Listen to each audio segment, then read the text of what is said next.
Awesome. Thank you very much, Marty. Let's give Carbon RX a big round of applause. I think putting this together today, it's been an absolutely great event, and really it's been my pleasure and privilege to be able to work with the committee, with obviously Reg and his role.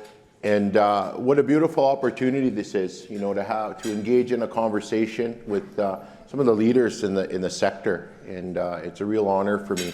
And so the biographies I know are in the kits, but I'd like to thank our guests here for their time.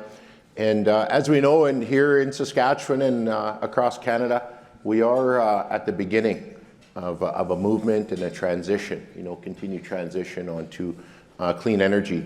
And it's going to take a lot of a dialogue, a lot of education, and a lot of partnership building, really, I think, is the common theme here with the Carbon RX conference. So it's a real good opportunity to share some thoughts and some insights. And I have some questions that we've kind of gone through to be able to pose to our guests here. And feel free to, share what's on your mind and some of the visions, that you've been, participant of and given some thought to over the years. But I think for our first question, we're going to go to Rupen. What does Saskatchewan's energy landscape look like? And at a provincial level, what themes or trends do you see? Well, thank you for the question, Sheldon, and good afternoon, everyone. My great pleasure to be here, and thanks for the question. For those of you who might be from out of province or just want some more familiarity, I'll just share a little bit about SaskPower. So we're a vertically integrated electric utility. That means we do generation, transmission, and distribution.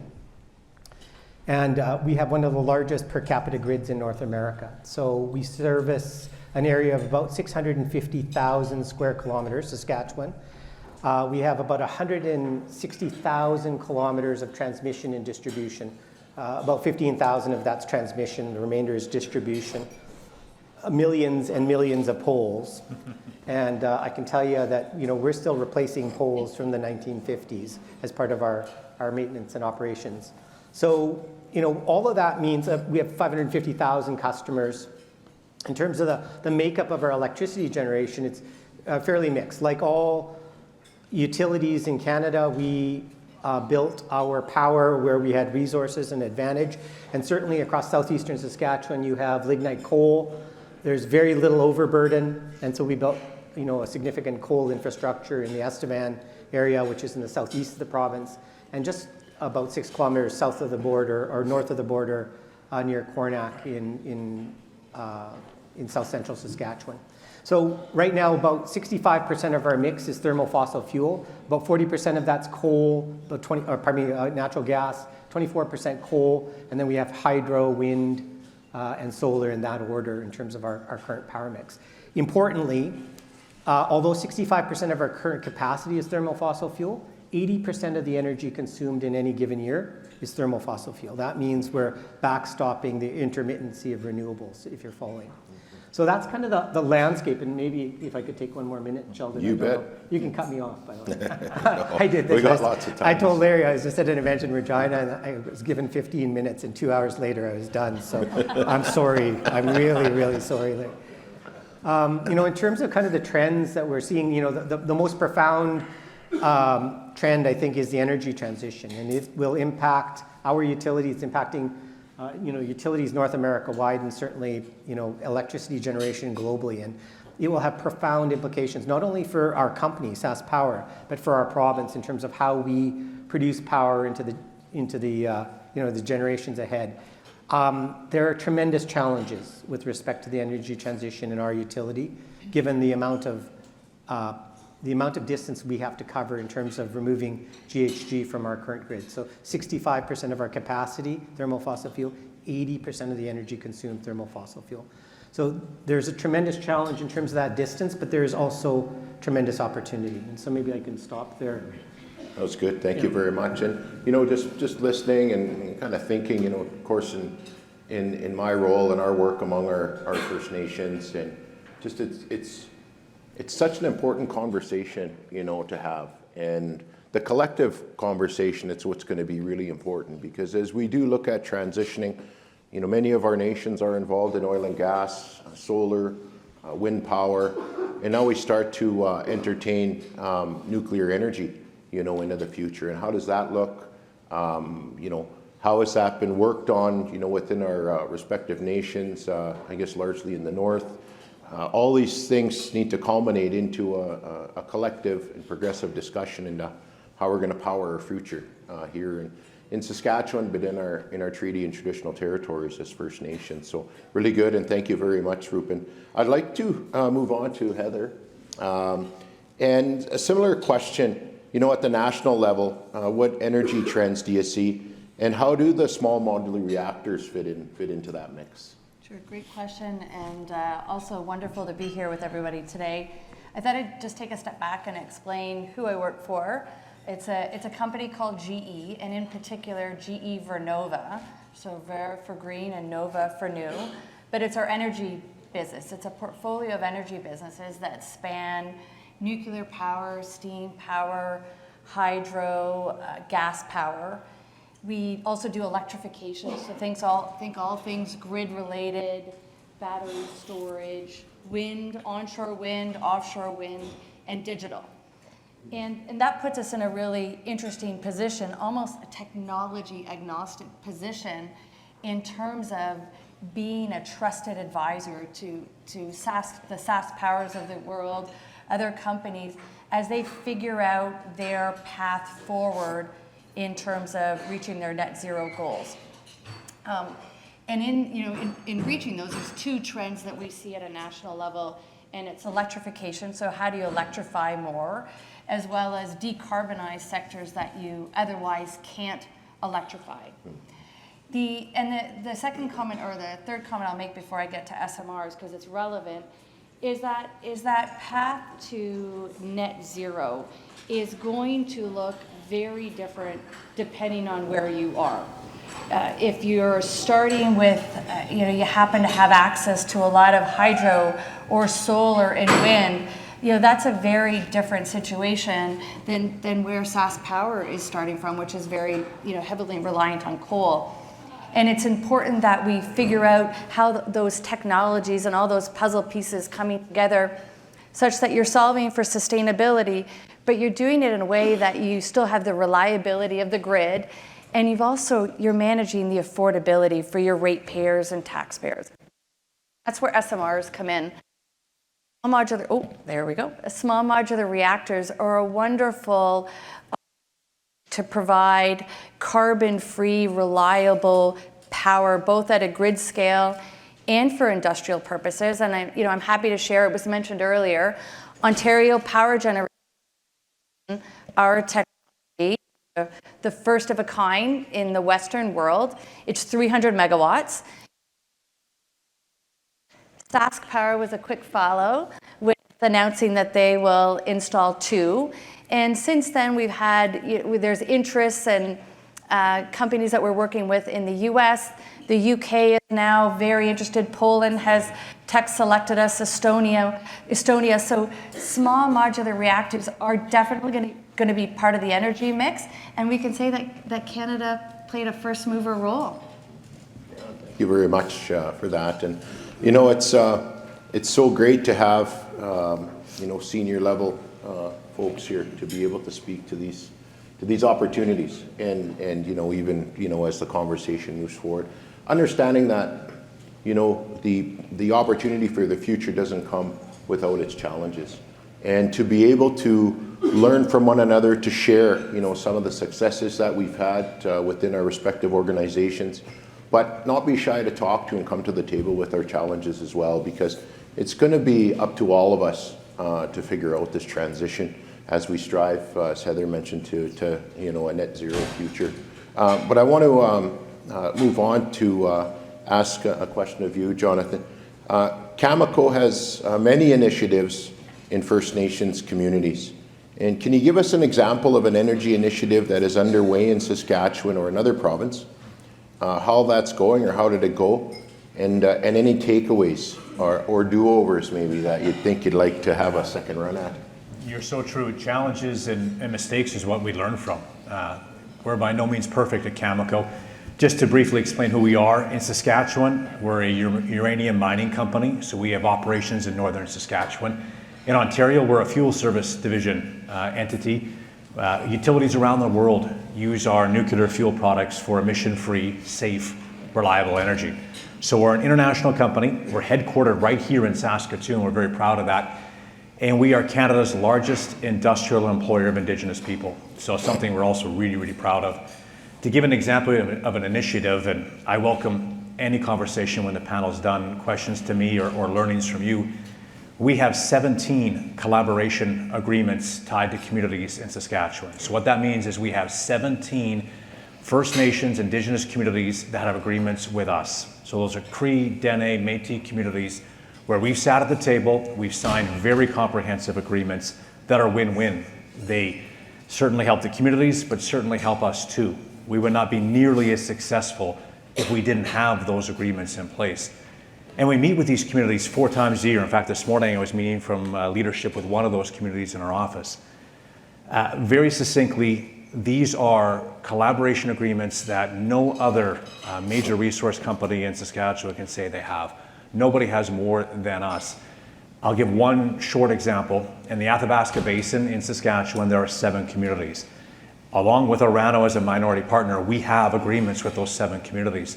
And they're based on workforce development, business development, community investment, and environmental stewardship. We have this one in the Athabasca Basin that's been in place since 2016. I ran the stats this morning actually to make sure I had everything buttoned down. Since 2016, ourselves and Orano, we have spent more than $100 million in those 7 communities on salaries. In business development, more than $800 million we've spent with basin-owned, community-owned businesses. And maybe the most impactful in some ways is the community investment side. As 2 companies, we've spent more than $29 million in those communities with funds to the communities for them to make decisions on where they put those resources to help their communities, whether it's housing, whether it's food, whether it's a fire hall, etc. They make the decisions on those community investment dollars. So this is something that we've really worked on together at the table with First Nation communities, and now we're spreading that into Ontario where our fuel services operations are. We by no means know everything. We don't at all. We're learning as we go. It's all about being at the table together, and I think that's the key part of this, Sheldon. Yeah, thank you. And I think that as we look forward in trying to ensure that we're creating an environment where everybody has an ability or is welcomed into participating over the life cycle of a project is such an important piece. And, in terms of some of my role in our interactions with our leadership and technical experts from our communities, as I mentioned, there's a lot of upside to opportunities with clean energy. And then kind of looking down the road in terms of nuclear waste and things like that. Like those are going to be really important conversations that we all need to have right across the board, whether it's industry, government, and us as First Nations and Métis communities. So I just wanted to kind of look at that, but just kind of maybe for some added thoughts around, the employment, the labor, business, procurement, supply chain. I'll kind of pose this to each of the panelists. How can we address the challenges in skills, labor shortages, education, and supply chain development? And so maybe I'll start things off with Heather on this one, and we'll come back this way. No, it's a really great question, and certainly an area that's getting a lot more focus. When you think about the energy transition, whether it's in Saskatchewan or in Canada or globally, there's this growing awareness that, holy smokes, these are massive infrastructure projects, and there isn't enough existing supply chain or people in order to do the work. So this is, there's a lot of discussion in terms of how we're engaged in a couple of different areas. First, just around advocacy, and I happen to be involved with the Business Council of Canada. I co-chair the Net Zero Leadership Council for the Canadian Chamber of Commerce. And both of those organizations have shifted a lot of their focus and with analysis on the people needs of the supply chain, and not just at a national level, and I'm talking about Canada in particular, but really trying to get local and understand that, like on the surface, you and I talked about this last night, it could be easy to say, well, you've got all these people working in the coal industry for SaskPower, they'll just quickly transition over to the nuclear business or whatever you decide is the right transition choice for Saskatchewan. But there's a time lag, and there's a tremendous amount of work that has to go into retraining people. So there's a lot of thought that's happening there. It's not even close to being done, but at least there's the discussion and the data is starting to emerge. I think for us, we are also investing. We talk about needing the best and brightest minds, and so we try to get at young students, both men and young women as well. And so we run a lot of what's called Next Engineers program or GE Girls STEM camps as a ways to attract additional talent that might not otherwise enter the system without that added little touch and focus. And then the third one I'll talk about is we're starting to see a trend with respect to frame agreements. And what I mean there is that large customers realize that the energy transition journey is going to take 10, 15, 20 years, and they have to lock up their needed supply chain. And so when they do that with companies like us, that gives us certainty so that we can make investments in new manufacturing buildings, we can make investments in training and courses or partnerships with different universities or colleges or otherwise. So all the necessary trends are starting to happen, but we're at the beginning. Yeah, thank you very much for that. And I think, as the CEO of GE and, trying to figure out, I guess, the transition also from skills that, that a person has or a young person has, how can we transition that into, from oil and gas into the nuclear sector and things like that. So that's all very important planning that, needs to continue to occur. So I'll pass things on to Rupen here next on addressing skills labor. Thanks, and I'll pick up on Heather's comments that were just at the beginning, because I think it's true. And whether we're at the beginning of net zero 2035 or net zero 2050, we're already behind. So that's the first thing, not to deflate the room. But it's true in terms of, the work that we need to do to build knowledge, skills, and prepare a workforce for the future of the power transmission in this province alone, let alone the rest of Canada, is a daunting task.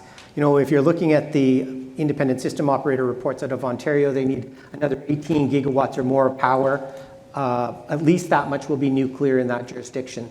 Similar for Alberta, the 10 gigawatt grid, they'll double by 2050.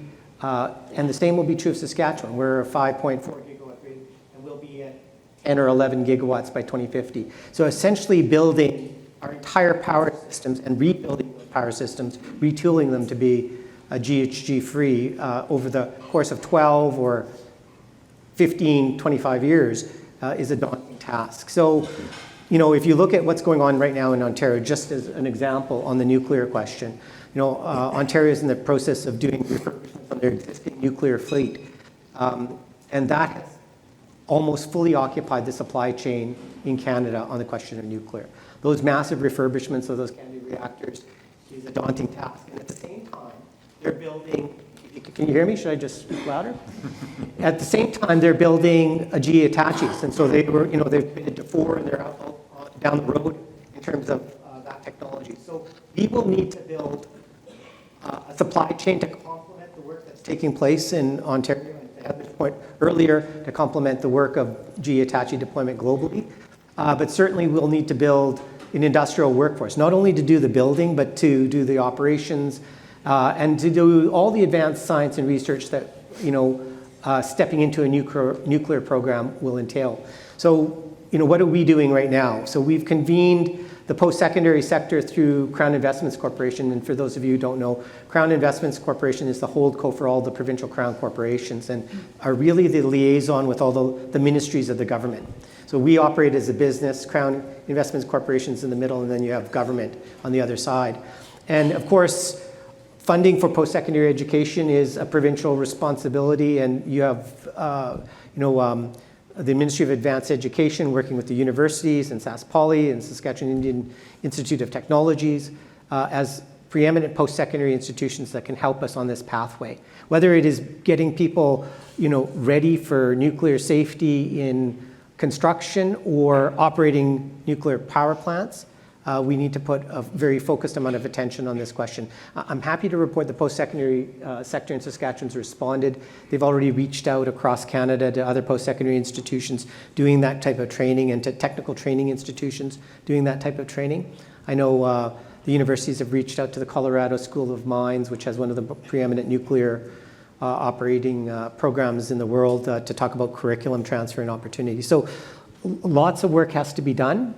One of the first things I said when I came into the company, and we were still, as a company, trying to deal with this whole issue of the end of unabated coal by 2030. And if you've been to Estevan or Cornac, there's hundreds and hundreds of SaskPower workers who've had families there, and they're part of the community, and they're vibrant communities because of that employment, plus the employment of a coal workforce, at Westmoreland Coal. And it was, something that was weighing heavily on the company is, what do we do? What do we do with these workers as we end coal? And the conversation had, at that time in the company, hadn't evolved to the point that our company is not going to get smaller as we move to the energy transition. It's going to get bigger. We're going to need all of those workers and more. And so the principle, I get asked all the time, what's the thing that keeps you, up at night? And it's literally that, is the labor force that we are going to need to facilitate the energy transition in this province. So lots of work to be done. And I'm happy to report lots of work underway on that question. Yeah, awesome. Thank you very much. I'll turn the same question over to you, Jonathan, as well. I can give some concrete examples and maybe some examples that can help you in the crowd when you go back home. Maybe you can use some of these to relate to a resource company in your area if you're trying to start a relationship, or maybe you have one already. For us, our competitive advantage, we've long said, is Indigenous employment. In northern Saskatchewan, at our mine sites, we have about 52% employment when it comes to RSNs. Those are residents of Saskatchewan's north, by and large, the majority Indigenous.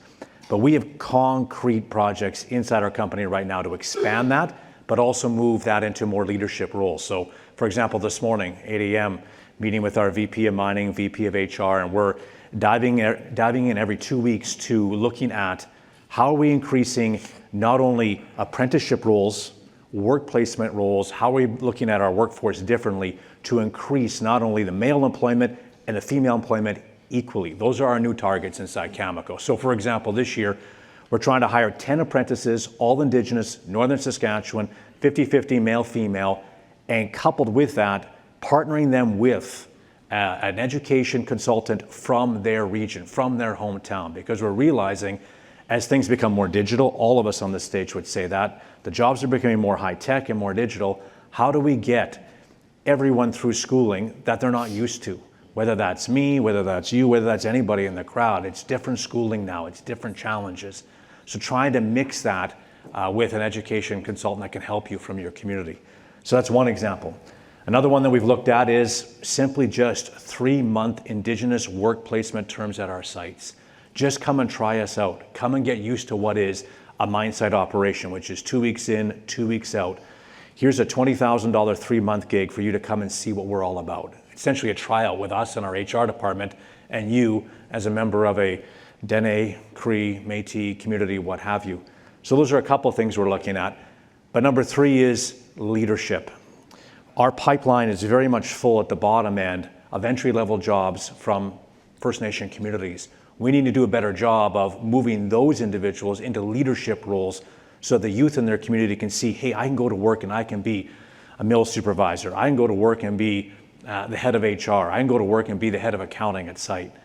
So it's trying to get those conversations going. So again, I'm open to any conversations you want when we're done this panel, but We're trying many concrete steps right now to increase Indigenous employment at our sites. Yeah, thank you. Yeah, go ahead. Can I just jump in on that? And, Yeah. you know, and I think it's, maybe it just occurred to me, maybe it's occurred to all of you when we all sat down, but, you know, right from the mining of uranium to the designing of reactors to the operation of the, you know, the power utility. You know, we have we're working together on the question of, you know, education skills and training that we required to build out this new technology in the province. And so I know that we're also cooperating. I don't know if I mentioned that in my comments, but it's something I think we're going to need to take, you know, put much more focus on going forward, as well as how do we, you know, leverage and maximize all of our individual efforts in terms of whether it's nuclear engineers to do design or, you know, construction and operation, because if you're working with people, you know, how are we going to work together on these questions? Become more knowledgeable and how would I say it, like with the increased appetite to be involved. And because the question is, how do we get our children ready? What do we need to do? What do we need to have inside our school on reserve to make sure our kids that reside on the reserve and our teachers and our you know, our schools have the proper equipment to get our kids where we need them, whether it's STEM programs, you know, or Indigenous or traditional knowledge. Those are all important components and valued components of this path as we move forward. So I think that, you know, as we're trying to consider investment into First Nations or Indigenous communities, for us as the First Nations or Indigenous community, we too have to kind of plan and prepare and make sure that we're trying to meet halfway, if you will. And it's a difficult road. I'm an educator by trade, so I know, and it's a lot of difference from one school to the next as well. But at the end of the day, our children, First Nations, non-First Nations, are going to inherit these kind of projects. And the more that we're able to be involved in them and know and inform the development of them, I think the better off we'll be from that perspective. And it's working together with the Indigenous Education Authority of a particular region. We're seeing more of that trend now, where communities are coming together and forming their own education authority. And it's working at the youngest grades you possibly can, as industry and community together. We just recently launched, both sides of the table, student awards in certain communities, where it's starting at the young elementary age, but it's based not only on your grades, but it's your willingness to come to school. Quite frankly, being at school and being engaged in several different subjects. It's trying to get the light bulbs to turn on and realize there's a great future in my region and in my backyard, in my territory. There's lots of ways to tackle it, but that's just one. Yeah, that's good. And I just keep thinking, and you know, some of the conversations that we've had, just to ensure that as projects do come online, you know, there's the upswing and opportunity is that, you know, there's a lot of homes to power. There's a lot of businesses. There's a lot of infrastructure to power. But oftentimes, the worry is that the future use and practice of our inherent and treaty rights, as Reg had mentioned, they have the potential to become displaced. So it's how do we balance that moving forward, but understanding that, you know, we need to try and power the north, you know, homes in the north, communities in the north. We want to have proper power in our homes, you know, when we're on reserve or in remote areas as well. So it's finding that balance and having those good conversations. So thank you. But as we move forward,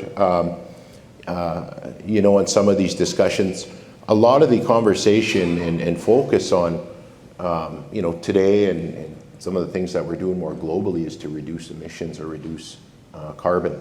And so some of the questions that we posed as well here is, does your organization have a strategy surrounding carbon, and why is a carbon strategy important? So maybe I'll start with you, John. Yeah, sure, and I'll be brief on it because, you know, the best example I can give you inside Cameco right now is in the last 2 years, we've stood up a climate change department inside Cameco. I mean, that's something that you wouldn't have thought of 10 years ago, or maybe we should have thought about it 10 years ago.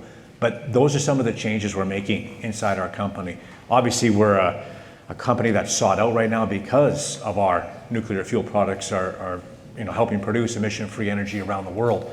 But we're looking inside our own house now, and when you look at the stage here, we're a publicly traded company at Cameco. Our ESG report now is almost a year-round initiative. Again, something you wouldn't have done, 10 years ago, and a big focus. And to your point, people are putting dates on, emission-free, carbon-free. I mean, we have discussions in our house all the time about what that date is and how realistic it is, because we don't know. Anybody sitting on this stage, it'd be impossible to tell you exactly when that's going to be.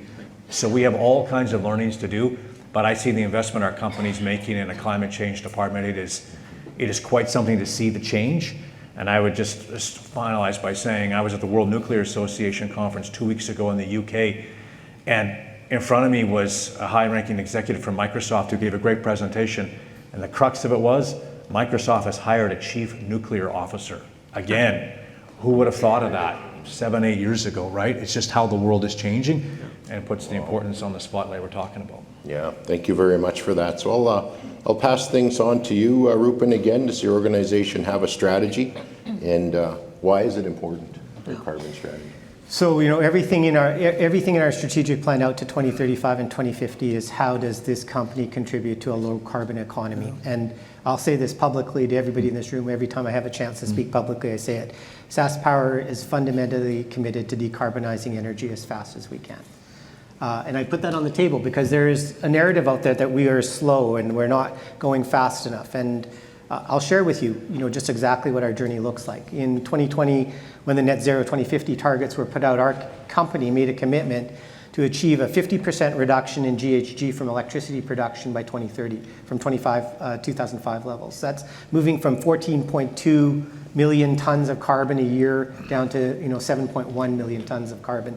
That is an astronomical feat in terms of the amount of work we will need to do that, but we're on track to do that. And in fact, we will be there or further by 2030, and certainly we will be net zero by 2050 or earlier because of the work that's underway in the company. So, why is that important? Well, it's clearly important for all of the reasons that everybody in this room can embrace around, future generations and taking care of Mother Earth.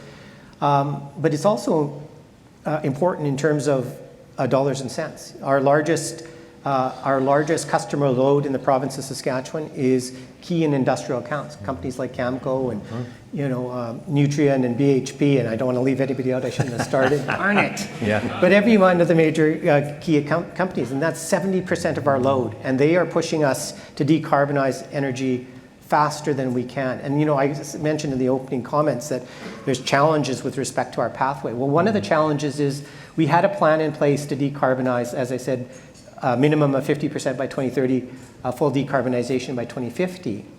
And the clean electricity regulations, which are now being consulted upon, introduced by the federal government, have advanced that decarbonization goal for electricity to 2035. And that is a significant challenge for us. Like speeding up, or asking us to decarbonize our entire grid in 12 years. I've said this publicly, and I'm not trying to be controversial. It's just pragmatic and practical. As a utility head, I have to worry about reliable, sustainable, and cost-effective power, or affordable power. And I've said it's not possible for us to do that in a 12-year time frame, that we will need more time as a utility to do that. I said that for 10 months in advance of the clean electricity regulations being tabled and or gazetted for consultation. I've been to Ottawa to say we need to build in more time. My hope between now and the end of that consultation period, which is November 2nd, that the federal government will take the feedback that we provide and take that into consideration as they finalize that legislation. Ultimately, we share the same goal, which is to decarbonize electricity as fast as possible. But every utility in Canada, every jurisdiction in Canada is starting from a different place. And Saskatchewan and Alberta, because of the natural advantages we had with respect to fossil fuels, built our power grids based on those resources. And we don't have hydro like Manitoba or BC or Quebec. And we certainly don't have nuclear like Ontario. And so we will need some time for us to get there. So I would say we have a very aggressive decarbonization strategy for all the right reasons, for economic and the social implications of it. But I want you to understand the challenge that we have as a utility in terms of moving faster down that path. Yeah. Ensuring that you're providing, but making sure you're inching towards it as you go. So good work. I'd like to turn things over to Heather. Sure. GE, we have our decarbonization goals, no question. And without getting into the details, but on our scope 1, scope 2 net neutrality by 2030, and we're ahead of schedule. But the interesting one is on the 2050, which is from the use of sold products, which is ultimately what our customers in need in order for them to meet their net zero goals. So without question, we sell wind. We talked about hydro. Happy to say you mentioned in Ontario the refurbishment programs that are going on, whether it's at Bruce Power, OPG. That's a big part of what we do as well, is what are those assets, those power generation assets that are already deployed? How do we give them a longer life? And when we do it, how do we also generate more productivity at the same time? So that's a big part of what we do today.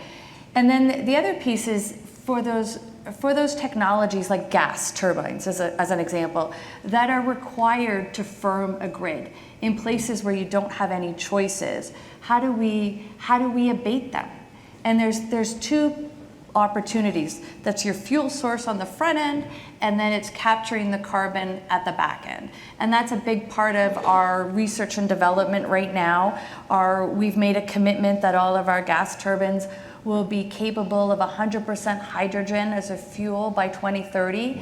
And in the absence of that, we are also developing and working on making carbon capture for gas turbines more accessible, more cost effective. It happens to be a lower CO2 concentration, believe it or not. And so there's a lot of R&D and technology that has to go on there.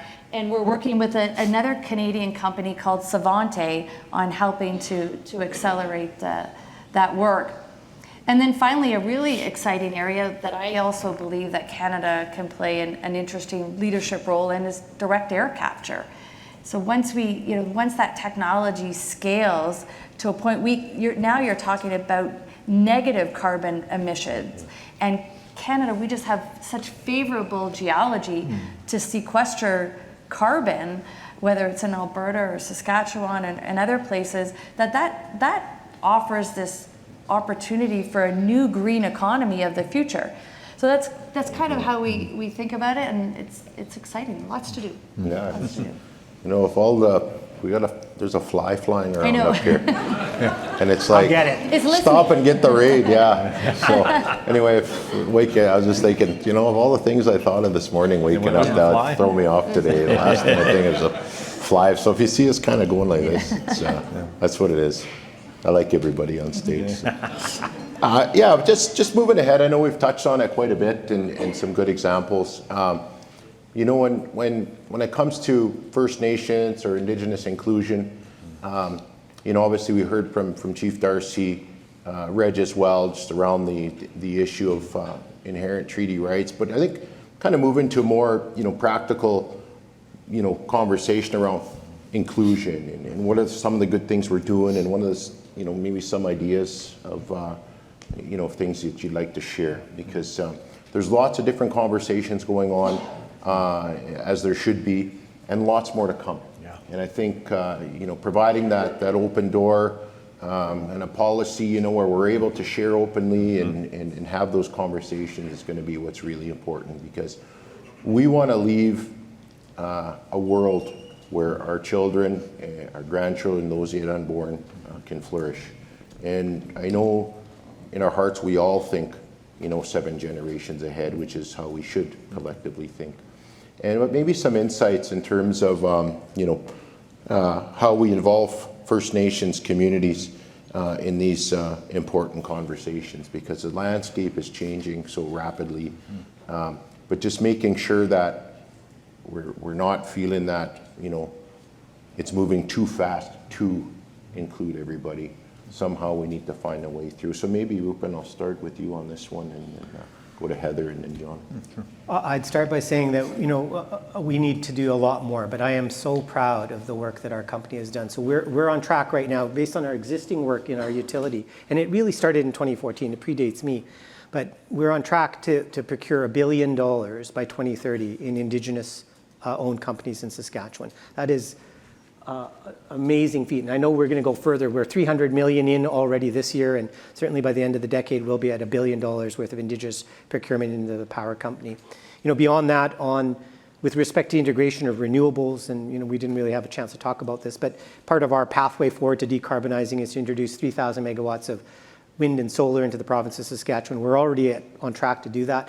To date, there's 16 Indigenous nations that are operating over 250 megawatts of wind and solar, and there's another 700 megawatts currently in RFP. All of those wind and solar projects will require Indigenous partners, and on our latest procurement, we're awarding points for up to 30% or more Indigenous participation, equity participation in those projects. And I can go on and on in terms of what the company has been doing, but certainly the opportunity that's kind of on the horizon is with respect to SMRs. And you've heard the Premier say this, my former minister has said this, and I've certainly said it publicly, that we are focused on the question of Indigenous equity participation in the deployment of SMRs in this province. And I've said it as on a personal basis, but certainly I'll say it as the CEO of SaskPower, that the energy transition is a profound moment for economic reconciliation, a profound opportunity that we all need to work together to seize. And I truly believe that, and I think that that's one of the things that we're going to need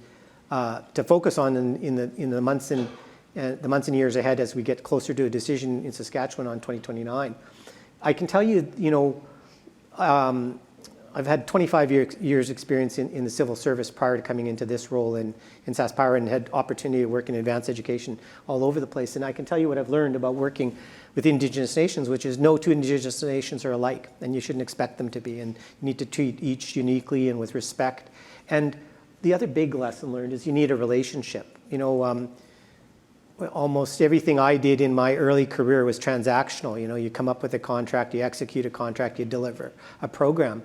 And that's not how, at least my experience, that's not been my experience in working with Indigenous nations, that, it's important that you build that relationship and you build that trust before you move too quickly down the path in terms of identifying solutions. I've said this elsewhere as well, at previous conferences, that it's going to be important for Indigenous nations and our company, your companies, to walk side by side in terms of the energy transition. We need to, have lots of dialogue early and open engagement and communication if we're going to be successful on that front. Yeah, thank you very much for that. And of course, in my role at the center, lots of conversations around SMRs and nuclear and the potential deployment. And as we kind of embark on this conversation around equity or ownership of SMRs, it's really going to be an important conversation and incumbent upon us as First Nations to have those conversations to determine how we're going to move forward. And so, I think there's some expectation on us, myself at the center, I know that, in helping convene and facilitate those discussions to occur, which will be extremely important in the next short while. So I thank you for your comments, Rupen, and it's really something exciting, to look forward to, notwithstanding, obviously, the potential, impacts or environmental impacts that we all need to be conscious of and kind of work and talk through as well. So I appreciate those comments. So I'll turn things over to our newest interaction, I think, with First Nations in the province with GE.